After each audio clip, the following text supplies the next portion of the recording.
ഇതിന്റെ ഭാഗമായിട്ട് നമ്മൾ തീരുമാനിച്ച പരിപാടി പൈസ കൊടുക്കാൻ പറ്റുക എന്നുള്ള തീരുമാനം. അപ്പൊ സെക്രട്ടറിക്ക് എന്ത് യോജന എഴുതിക്കൊള്ളൂ, അതുകൊണ്ട് വിരോധമുള്ള കാര്യമല്ല. ഈ പൈസയൊക്കെ കൊടുക്കണം അവിടെ നിന്ന്.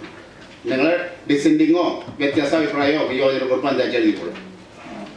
ഇവിടെ പരിപാടിക്ക് വിളിച്ചപ്പോൾ ആള് വരുന്നില്ല. ഓണാഘോഷ പരിപാടിയുടെ ഭാഗമായിട്ട് നമ്മൾ ഗവൺമെന്റിക്ക് എഴുതാൻ തീരുമാനിച്ചു. എഴുതിയില്ല അനുമതിക്ക് ആരാ എഴുതണ്ടേ? ഇവിടെ ഉദ്യോഗസ്ഥന്മാരെ ഇട്ട് സെക്രട്ടറി അല്ലേ അനുമതിക്ക് എഴുതണ്ടേ?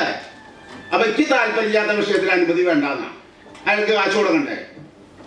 4-5 ദിവസം പരിപാടി നടത്തി 2 ലക്ഷം. വടക്കാഞ്ചേരി നഗരസഭാ സെക്രട്ടറിക്കെതിരെ രൂക്ഷ വിമർശനവുമായി നഗരസഭാ ചെയർമാൻ PN സുരേന്ദ്രൻ. നഗരസഭയിൽ നടന്ന കൗൺസിൽ യോഗത്തിൽ സെക്രട്ടറിയെ ഇരുത്തിക്കൊണ്ടായിരുന്നു വിമർശനം. പകൽ വീട് ഉദ്ഘാടനം ഇന്നലത്തെ പരിപാടി കാശ് കൊടുത്തിട്ടില്ല. അപ്പൊ അതാ എവിടേക്കത്? നമ്മുടെ വീട്ടിലെ കാര്യമാണ് നടത്തുന്നത്. ഇതൊക്കെ നമ്മുടെ വ്യക്തിപരമായിട്ടുള്ള കാര്യമാണോ? കമ്മിറ്റിയാണല്ലോ അതോറിറ്റി. മുനിസിപ്പൽ കൗൺസിൽ യോഗത്തിനകത്ത് വെച്ച് തീരുമാനിച്ചാൽ നമുക്ക് നടപ്പിലാക്കാം. കഴിഞ്ഞ കമ്മിറ്റിയിൽ തീരുമാനിച്ച സ്പോർട്സ് കിറ്റ് കൊടുക്കാൻ ഒരാട്ടി മുന്നോട്ട് പോയിട്ടില്ല. ഡിസെൻഡിങ് എഴുതുമെന്ന് പറഞ്ഞു, എഴുതിക്കോട്ടെ. തീരുമാനിക്കണ്ടേ? തീരുമാനിച്ച കാര്യം നടപ്പിലാക്കണ്ട ആള് സെക്രട്ടറി അല്ലേ? വേറെ ആരെങ്കിലും നടപ്പിലാക്കുമോ? അപ്പൊ അത് നടപ്പിലാക്കണം. അത് തീരുമാനമായിട്ട് എഴുതിക്കോളൂ. സെക്രട്ടറിക്ക് എന്തെങ്കിലും അഭിപ്രായം അതും എഴുതിക്കോളൂ.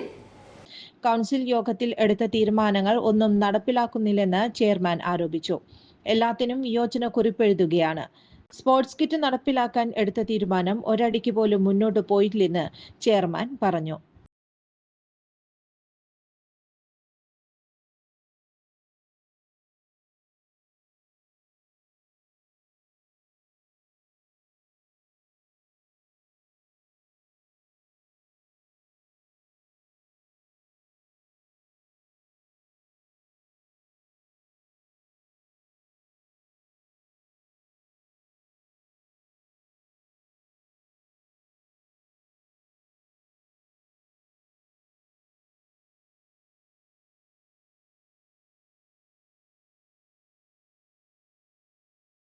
കൂടുതൽ വാർത്തകൾക്ക് ഞങ്ങളുടെ ചാനൽ സബ്സ്ക്രൈബ് ചെയ്യുക. ഫേസ്ബുക്ക് ഫോളോ അപ്പ് ചെയ്യുക. വാർത്തകൾ വേഗത്തിലറിയാൻ Anytime News.